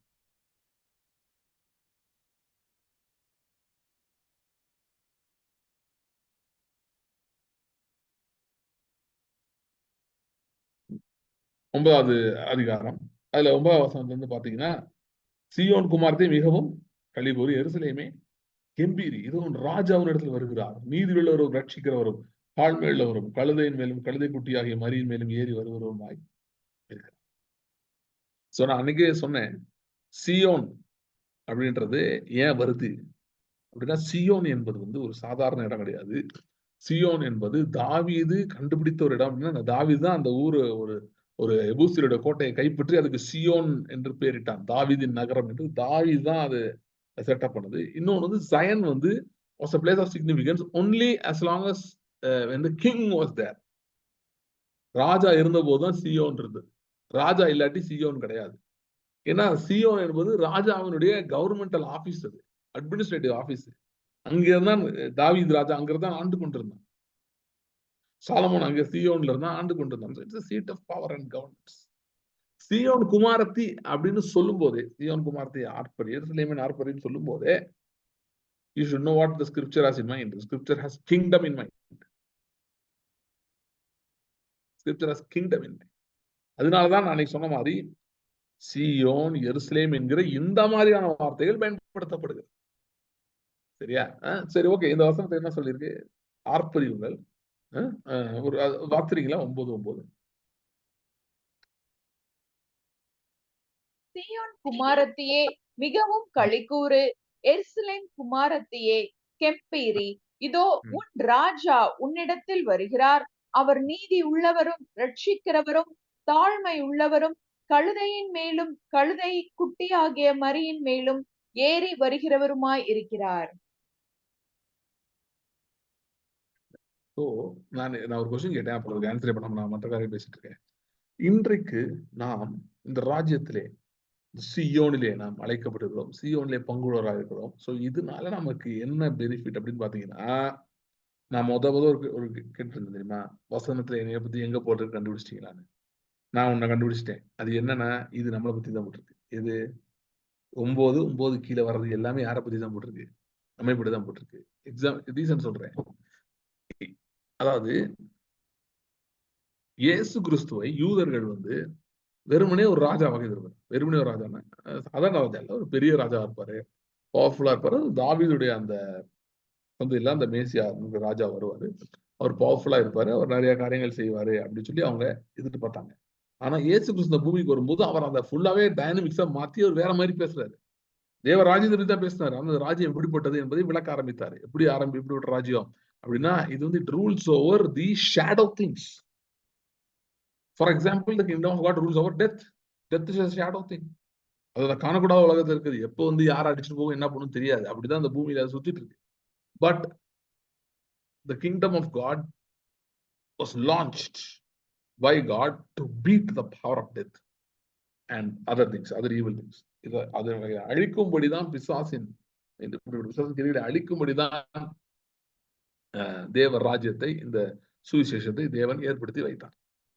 to destroy the works of the devil. பிசாசின் இப்படிப்பட்ட சகல விதமான கிரியைகளையும் அழிக்கும்படியாகத்தான் தேவனுடைய ராஜ்யத்தை அவர் ஸ்தாபித்து கொண்டு வந்தாரு. அதாவது நான் சொன்ன மாதிரி வெறும் ஒரு பிசிக்கல் மேசியாவா அங்க வந்து உட்கார்ற அந்த ரோல் அல்ல. இட்ஸ் a far more பெரிய ரோல். இன்னும் it's far more bigger. The role is far more bigger and greater. So இத பேசுறதுக்கு தான் 3 வருஷம் அற்புத அடையாளங்கள் செய்து பிரசவம் பண்ணாரு. அவங்க கேட்கல. அற்புத அடையாளங்கள் செய்து பலத்த செய்கள் சொல்றாரு. தீர்வு சீதோனே உனக்கு ஐயோ, உன்னில் செய்யப்பட்ட கிரியைகள் வந்து சோதோம் குமாரால செய்யப்பட்டிருந்தால் அவங்க ரட்சிக்கப்பட்டிருப்பாங்க அப்படின்னு சொல்லி ஒரு விசுவாசித்திருப்பாங்க அப்படின்னு சொல்லி சொல்றாங்க. பலத்த கிரியைகளையே செஞ்சாருன்னா, இது நீங்க நினைக்கிற மாதிரி இல்ல, வேற ராஜ்யம் இது, புரிஞ்சுக்கோங்க. அண்ட் இதை என்ன ஏற்றுக்கொள்வதனால மட்டும்தான் நீங்க இந்த ராஜ்யத்தை பெற்றுக்கொள்ள முடியும் அப்படின்னு அவங்களுக்கு புரிய வைக்கும்படியாக இந்த ராஜ்யம் ஒரு ஷிஃப்ட்டுக்குள்ள போகுது, இதுதான் மெய்யான ராஜ்யம் என்று புரிய வைக்க முடியாது. அவ்வளவு அற்புதங்கள்லாம் செய்தும் அவங்க என்ன பண்ணல, அவரை விசுவாசிக்கவில்லை, அவரை ஏற்றுக்கொள்ளவில்லை. ஏசாயா சொன்னது நிறைவேறிவிட்டது. நமக்கு சொந்தமானதிலே வந்தார், சொந்தமானவர்களோ அவரை என்ன பண்ணல, ஏற்றுக்கொள்ளவில்லை என்பது நிரூபணமாயிடுச்சு. ஆனா அதே நேரத்துல பூமியின் கடையாந்தரங்களிலே, பல தூரங்களிலே, பல தலைமுறைகளை கடுத்து வந்திருக்கிறவர்களாகி நாம் அந்த மேசியாவை விசுவாசிக்கிறோம். எந்த மேசியா யூதர்கள் நிராகரித்தாங்களோ அந்த மேசியாவை நாம் விசுவாசிக்கிறோம். விசுவாசிக்கும் போது நாம் சியோன் புத்திரர்களாய் மாறுகிறோம். சியோன் குமாரத்தியே அப்படின்னு சொல்றது, சியோன் குமாரன் சொல்றது நம்மளதான் சொல்லுகிறது. அப்படியே ஒரு ஷிஃப்ட் த்ரூ கிரைஸ்ட் ஜீசஸ், கிறிஸ்து மூலமா அப்படியே ஒரு ஷிஃப்ட் உள்ள போயிட்டோம். ஓகே, சோ நமக்கு என்ன சொல்லுகிறது? இது அப்படியே நமக்கு சொல்லுகிறது. என்ன சொல்லுது? சியோன் குமாரத்தையே மிகவும் கலிகூறுன்னு சொல்லலாம். என்ன சொல்லியிருக்கு? மிகவும் கலிகூறு. எருசலேம் குமாரத்தை கெம்பீரி, இதோ உன் ராஜா உன் இடத்தில் வருகிறார். ஓகே, இப்ப நம்ம இதுல நிறைய இருக்கு பாருங்க. நீங்க அப்புறம் போய் படிங்க. நான் ஒன்னொன்னா பேசலாம்னு நினைச்சேன், டைம் ரொம்ப இல்லை. ஸோ நீங்க இதை அப்புறம் போய் படிங்க. அடுத்து என்னென்ன போட்டிருக்கு, என்ன எப்படிப்பட்ட காரியங்கள் வந்து கர்த்தர் நமக்கு செய்வார் என்பது. நீங்க அவர்கிட்ட வந்துட்டீங்கல்ல, ராஜ்யத்துக்குள்ள வந்துட்டீங்கன்னா என்னென்னலாம் உங்களுக்கு நடக்கும் அப்படின்னு போட்டிருக்கு. நான் உங்களுக்கு ஒரு ரகசியத்தை சொல்றேன். இந்த மாதிரி பேசேஜ் எல்லாம் நீங்க திரும்ப திரும்ப படிச்சு இவங்களை உங்களுக்குள்ள போயிடுச்சுன்னு வைங்களேன், உங்களால வந்து கர்த்தர் உதவி செய்ய மாட்டாருன்னு நினைச்சே பார்க்க முடியாது. You'll be so convinced that God will help and you will see so many miracles. Miracles are there for people whose heart is convinced by the word that God can. Simple. As simple. Miracles are for people whose heart has been convinced by the word that God can. அவங்க சூழ்நிலைகள், அவங்களுடைய தனிப்பட்ட காரியங்கள்ல கர்த்தர் உதவி செய்ய முடியும், எனக்காக செய்வார் என்று யாரு கன்வின்ஸ்டா இருக்காங்களோ அவங்களுக்கு என்றுதான் அற்புதங்கள் வைக்கப்பட்டிருக்கிறது. அவங்களுக்கு தான் அற்புதங்கள் நடக்கும். So that's where we have to go. We have to go to a place where our heart is convinced by God that God is faithful. God will take care of the promises. He will take care of the word that is spoken. அப்படின்ற காரியம் வந்து உறுதியாக நமக்குள்ளே பதிய வேண்டும். Okay, so 9:9 திரும்ப அது படிக்கிறேன். இதோ உன் ராஜா உன்னிடத்தில் வருகிறார். நம்மள இதான் போட்டிருக்கு, நான் எக்ஸ்பிளைன் பண்ணேன். உன்னிடத்தில் வருகிறார், அவர் நீதி உள்ளவரும். இந்த வசனத்தை மட்டும் நான் சொல்லி முடிச்சிடறேன். நீதி உள்ளவரும், ரட்சிக்கிறவரும், தாழ்மை உள்ளவரும், கழுதையின் மேலும் கழுதை குட்டி ஆகிய மரியின் மேலும் ஏறி வருகிறவருமாய் இருக்கிறார். சரி, உன் ராஜா உன்னிடத்தில் வருகிறார். ஓகே, அப்படின்னா என்ன அர்த்தம்? இதை மட்டும் முடிச்சிடலாம், நான் சொல்லி முடிச்சிடுறேன். நீங்க என்னால அன்மியூட் பண்ணி சொல்றேன், சொல்லுங்க. உன் ராஜா உன்னிடத்தில் வருகிறார்னா என்ன அர்த்தம்?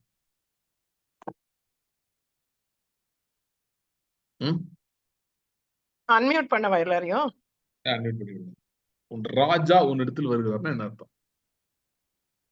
He is coming to show his power on our behalf, his might on our behalf. தாவீது சங்கீதம் 18 சொல்றான், கர்த்தர் வந்து மேகத்து மேல ஏறி போனாரு, காற்றின் செட்டைகளை கொண்டு பறந்தாரு. அது பேசிக்கா அவன் சொல்ல எங்கேயோ அவசரமா கிளம்பி போயிட்டு இருந்தாருன்ற, அவசரமா கிளம்பி போயிட்டு இருந்தாருங்க பாத்தீங்க சொல்லிட்டு அம்பு எழுதிட்டு போனாரு, இப்படி போனார் அப்படி போனார் அதெல்லாம் சொல்லிட்டு கடைசியில் சொல்றேன், அவர் வேற எங்கேயும் போல, எனக்காக தான் வந்தாரு. நான் ரொம்ப ஒரு டஃப் சிச்சுவேஷன்ல இருந்தேன். சங்கீதம் 18 படிச்சு பாருங்க. நான் ரொம்ப மோசமான நிலைமையில இருந்தேன்.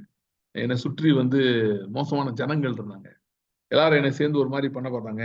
அப்ப நான் என் துயரத்திலே கர்த்தரை நோக்கி கூப்பிட்டேன். நான் தேவனை நோக்கி அபயம் விட்டேன். என்னுடைய சத்தம் அவருடைய செவிகளிலே போய் கேட்டது. கேட்டோன்னே அப்ப அதுக்காக எனக்காக இறங்கி வந்தாரு. ஓகே, அதே உங்களுக்கு சொல்றேன். ராஜா உன்னிடத்தில் வருகிறார் அப்படின்னா உங்களுக்காக வருகிறார். உங்களுக்காக வர்றாருன்னா என்ன அர்த்தம்னா ஏதோ ஒரு ரகசிய வருகை வருது அப்படி அர்த்தம் இல்லை. தம்முடைய கிரியைகளை உங்க வாழ்க்கையில் வெளிப்படுத்த போறாரு.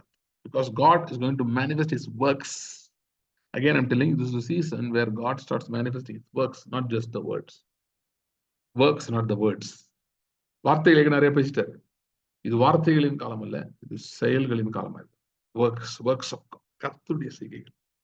பூமியின் கடைவனை மட்டும் வில்லையோடு தீட்டி முறிக்கிறார், ரதங்களை நெருப்பினால் சுட்டரிக்கிறார். நீங்கள் அமர்ந்திருந்து நானே தேவன் என்று அறிந்து கொள்ளுங்கள். பூமியிலே பாய்க்கடிப்புகளை நடப்பிக்கிற கர்த்தருடைய செய்கைகளை வந்து பாருங்க பூமியில. சோ அவர் வராரு அப்படின்னா சில கிரியைகள், மகத்துவமான பலத்த கிரியைகள் உங்களுக்கு செய்ய போகிறார். ஓகே, சோ அதுக்கு சொல்லுது, எருசலேம் குமாரத்தை கெம்பீரி, சியோன் குமாரத்தை மிகவும் களிகூர். God is telling you, move in joy. Be happy. Okay, be happy. How can I be happy? Because God is going to sort out a lot of things. That's why. Because God is going to come. உங்க திசையில வருகிறார், உங்களுக்கு உதவி செய்ய முடி வருகிறார், உங்களுக்கு sort out பண்ண போறார். அதனால மிகவும் கம்பீரி. சியோன் எருசலேம் குமாரத்தை சியோன் குமாரத்தை மிகவும் களிக்கூறு. எருசலேம் குமாரத்தை கம்பீரி. God is breaking certain things where your feeling and over cautiousness about a lot of things are gone. God is breaking it. He's changing that. Sometimes people are so much anxious. இது நல்லா நடந்துருமா, சரியா முடிஞ்சிருமா? ஆனா கிங்டம்ல இல்ல. அங்க என்ன போட்டுருக்கு பாருங்களேன், மிகவும் களிக்கூறு. ஓகே, எருசலேம் குமாரத்தி கம்பீரி, ரிஜாய்ஸ். இது வந்து இது ஒரு பாட்டு வேற இருக்கு, famous. Rejoice rejoice daughter of Zion, shout aloud இஸ்ராயல்னு வரும். ஸோ அது இந்த வசனத்தை வச்சுதான் அவங்க எழுதியிருக்காங்க. ஸோ மிகவும் களிக்கூறு, மிகவும் கம்பீரி. I'm not saying you have to do it. I'm telling you God is shifting things so that you will be able to do it. Okay. I'm not saying you have to do it. I'm saying you will be able to do it because God is shifting things. துதியினுடைய தேவன் கொடுக்கிறார். புலம்பலுக்கு பதிலாக ஆனந்த களிப்பையும், சாம்பலுக்கு பதிலாக சிங்காரத்தையும் துதியினுடைய கர்த்தர் கொடுக்கிறார். சரி, அவர் வந்து என்ன பண்ண போறாரு? நீதி உள்ளவரும் ரட்சிக்கிறவர். He saves you. He also brings justice and righteousness in your life. இதெல்லாம் blessings of Zion, சியோனின் ஆசீர்வாதங்கள். இதுக்காக நீங்க அழைக்கப்பட்டிருக்கீங்க. இந்த வசனத்தை நீங்க எத்தனை தடவை படிச்சு இது எனக்கு தான் சொன்னாலும் தப்பே இல்லை. அது சொல்லணும். சொல்லதான் அது உங்களுக்கு கூட நீங்க அதை எடுத்துக்கொள்றதுக்கான உங்க மைண்ட் அது அக்செப்டன்ஸ் வரும். உங்களுக்கு அந்த வெளிச்சம் வரும், ரெவலேஷன் வரும். So he comes with justice and salvation. Okay. Justice and salvation. Justice and salvation. என்ன அர்த்தம்? அவர் நீதியாய் உங்களுக்கு நியாய தீர்ப்பை வழங்குகிறவராக இருக்கிறார். நீதியாய் உங்களுக்கு நியாய தீர்ப்பு வழங்குகிறவராக இருக்கிறார்.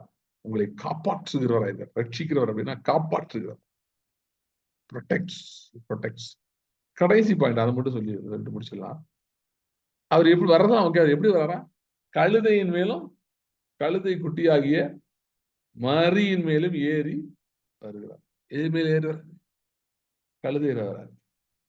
ஓகே, ஒன்னே ஒண்ணு. இப்போ உங்களுக்கு இன்னொரு வருஷம் வாசிக்கலாம். இதே இல்ல,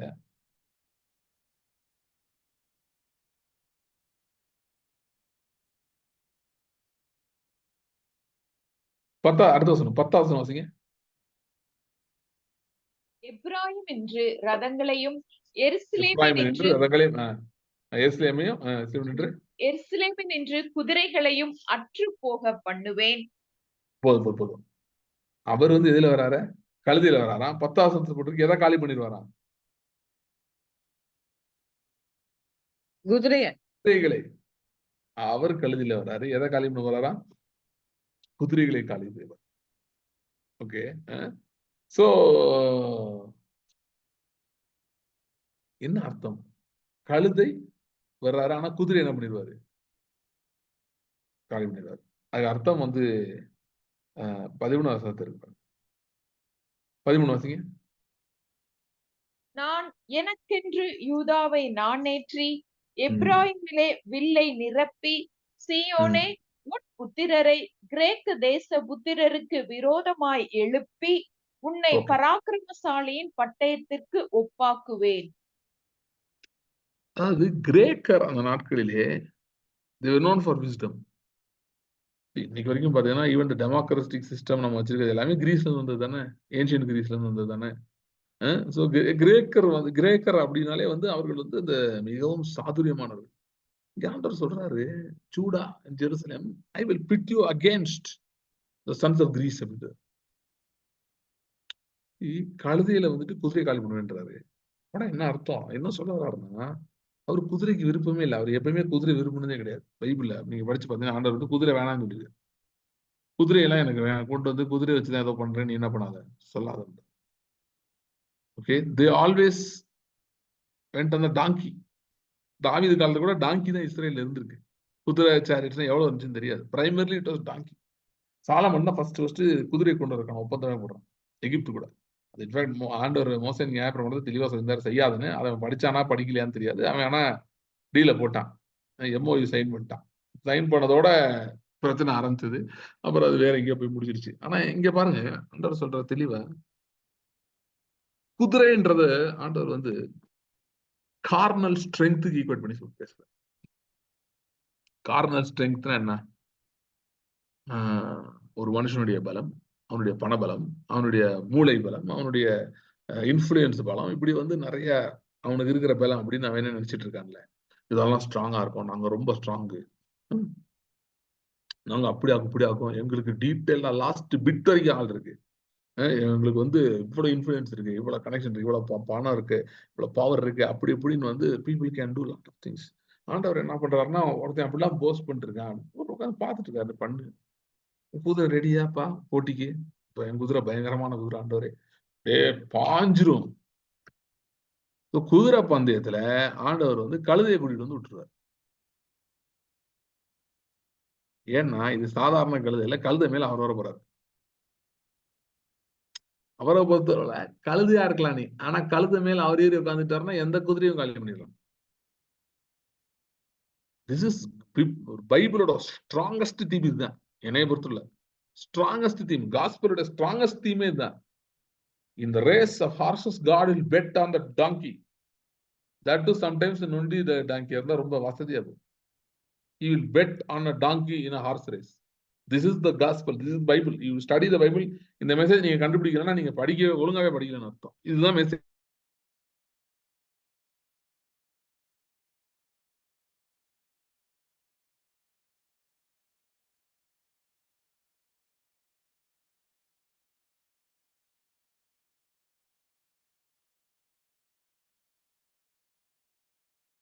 What happened?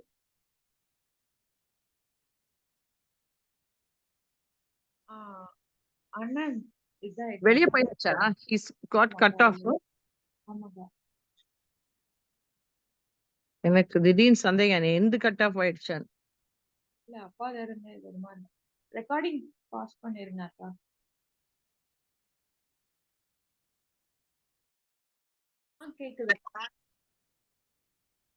கேக்குதா? கேக்குதுங்க. Okay. Some problem in the laptop, the full actually log out ஆயிடுச்சு, திரும்ப லாகின் ஆயிடும். Sorry, I'll continue. கேக்குது. எது வரைக்கும் கேட்டுச்சு எனக்கு தெரியல, எப்ப கட்டாச்சுன்னு. கார்னல் ஸ்ட்ரெங்த் பணம் வந்து இதுல வந்து காஸ்பலே இதுதான் இருந்தாலும். சாரி, யாரா ஒருத்தர் சொல்லுங்க. எனக்கு நொண்டி கிழவியா இருந்தாலும் கத்துறது மேல இருந்தா இன்னும் அவருக்கு ஈஸியா இருக்கு அப்படின்னு சொன்னீங்க. Okay okay it's okay. அந்த டாங்கி அந்த பாயிண்ட் வரைக்கும் வந்துருச்சுல. ஓகே, அதுக்கப்புறம் நான் எதுவும் அவ்வளவு பேசுறேன். Right okay right. So the whole gospel is about that.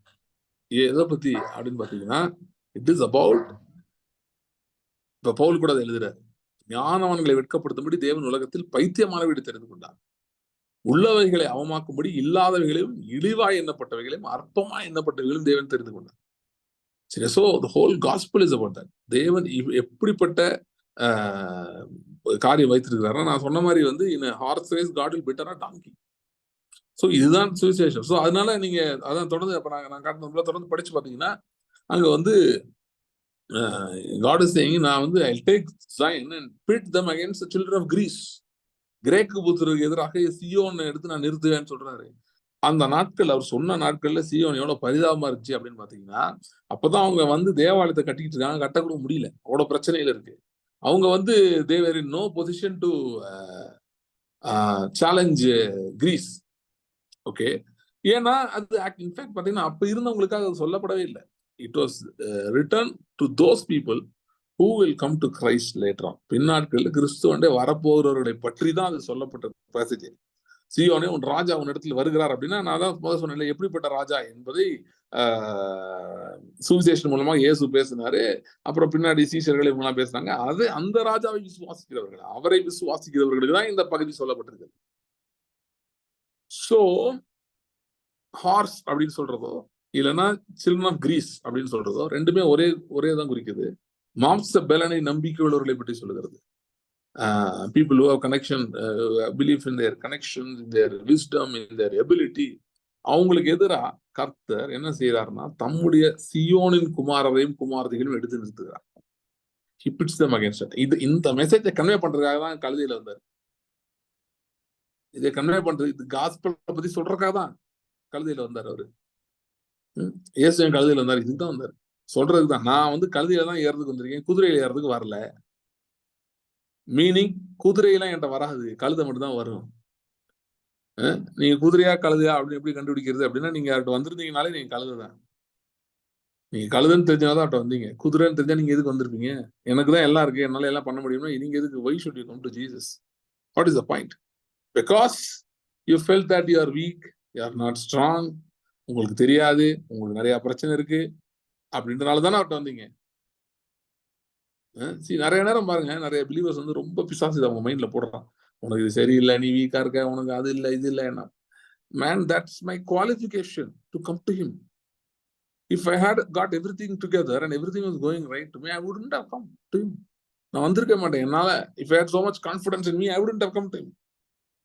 So அதுதான் பவுல் எழுதுறாரு பின்னாடி, நான் என் பலவீனங்களில் மேன்மை பாராட்டுகிறேன்னு எழுதுறாரு.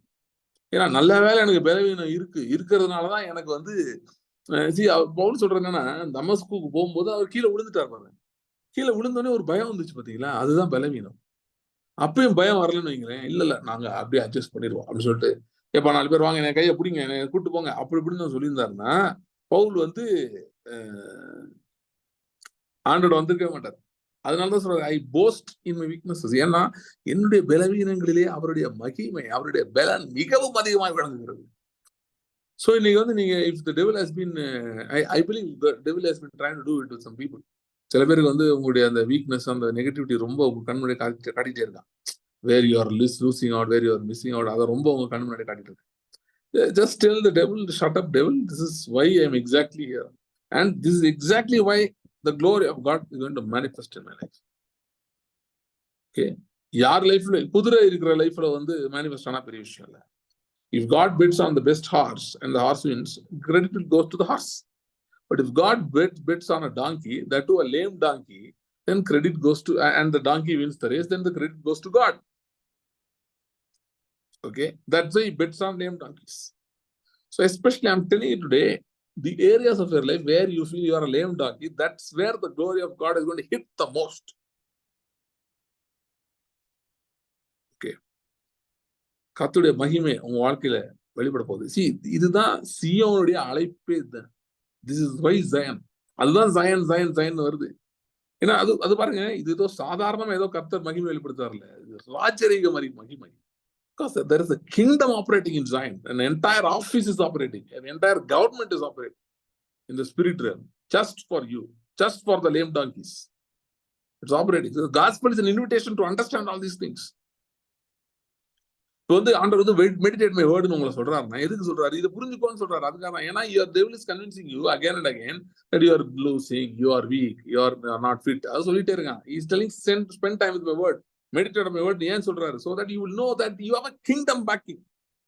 Believer loses today not because God is not backing. A believer loses today because the devil has completely convinced him and blinded him to என்ன சொல்றது, to a total oblivion about this kingdom.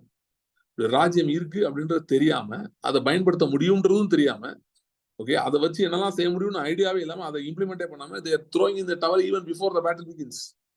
That's why the defeat is happening. Okay, defeat is not happening because people are God has not given up. No, God has not given up. Defeat is happening because people are giving up before even the fight. கோலியாத்தை பார்த்து 40 நாள் எல்லாம் சொல்லிட்டு இல்லையா, இவனை யாரும் ஜெயிக்க முடியாது, இவனை ஜெயிக்க முடியாது, என்ன ஜெயிக்க முடியாது. 40 எவனாவது ட்ரை பண்ண, நான் போய் சும்மானாச்சுக்கு ஒரு சும்மா கல்லையா தூக்கி எரிஞ்சு பார்ப்போம்னு இருந்தாங்களா? அட்லீஸ்ட் சதி பண்ணியாவது வீழ்த்தலாம்னு நினைச்சாங்களா? அதுவும் முடியாது, ஜெயிக்கவே முடியாது. கோலியாத் அப்படியே தான் இருப்பான். கோலியாத் ஒண்ணும் முடியாது. இப்படியே சொல்றாங்க. தாவீது வந்து லேம் டாங்கி தான். ஏன்னா குடும்பத்துல 8வது ஆளு, ராஜா இது பண்றது கூப்பிட கூட இல்லை யாருமே. அப்படிப்பட்ட ஆளு, நிராகரிக்கப்பட்டவன். He was in the fringe. Okay, ஆனால் அவன் he was convinced that God will come for him. எனக்காக கர்த்தர் வருவார், நான் போனேன்னா வருவாருன்னு நம்பினான். உடன்படிக்கை கூட இருக்கு, நான் போய் நின்று எனக்காக வருவார் நான் நம்பினான். போனான், அவன் பெரிய ஜெயத்தை எடுத்தான். யாராலும் செய்ய முடியாத கர்த்தர் அவனை கொண்டு செய்து முடித்தார். So I'm telling you, this is the season of God's glory in your life. So surrender your mind to spend time with the word. கர்த்தருடைய வார்த்தை உங்களுக்குள்ள நுழையும்படியா, உங்களுக்குள்ள பிரவேசத்தை ஏற்படுத்தும்படியா நேரம் செலவிடும். லாஸ்ட் பாயிண்ட் மட்டும் சொல்லி முடிச்சிடுறேன். End of the day, it's the blood of Jesus that opens your eyes to the glorious Zion. இயேசுவின் ரத்தம் தான் உங்க கண்களை தெளிவாக்கி, இப்படி ஒரு ராஜ்யம் இருக்கு, சீயோன் இருக்கு, உனக்காக இருக்குது, உனக்காக ஃபங்க்ஷன் ஆயிட்டு இருக்க சீயோன் ஜயன் ஒன்று இருக்கு என்கிற அந்த வெளிச்சத்தை கொண்டு வருகிறது.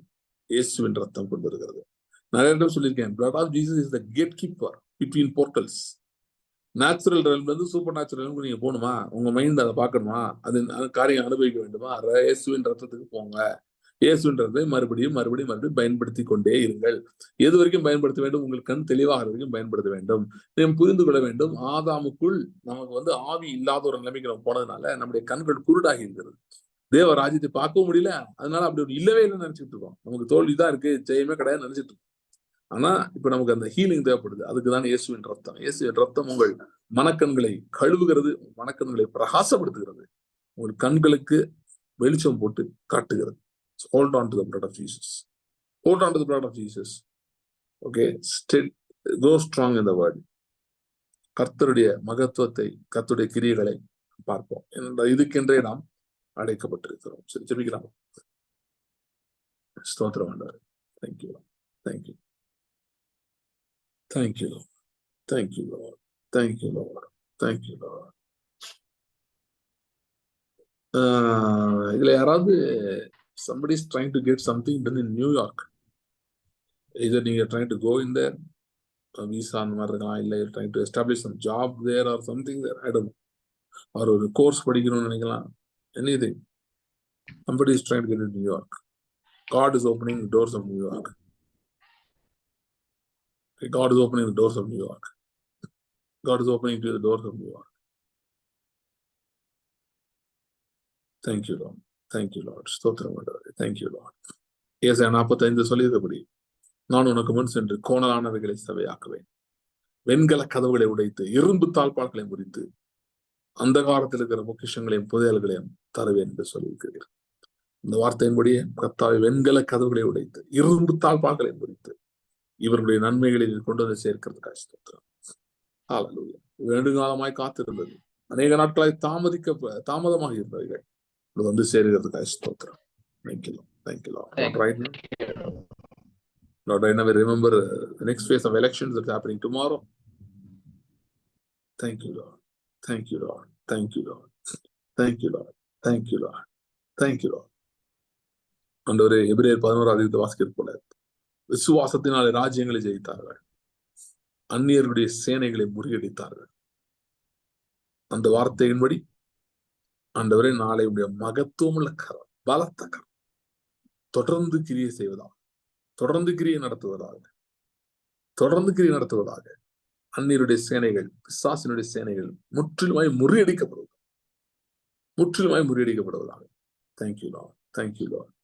Thank you Lord. யோவேல் 2 சொன்னது போல, வடதிசை சேனையை உங்களுக்கு தூரமாக விலக்குவேன் என்று சொல்லியிருக்கிறீர்கள். அதே போல செய்கிறதுக்காக ஸ்தோத்திரம். பலத்த கிரியைகள், செய்கைகள் வெளிப்படுகிறதுக்காக ஸ்தோத்திரம். We thank you. In the name of Jesus we pray. Amen. Amen. Amen. Amen. Thank you, Joshua. God bless Thank you. you. Thank you. God bless. Thank you, Josh. Thank you, brother. Thank you, brother. brother. Thank you so much, Anna. Thank you, brother. Joshua. Thank you, brother. brother. Thank you, brother. Thank Thank you. Okay, guys, I'm going to close the meeting. Bye.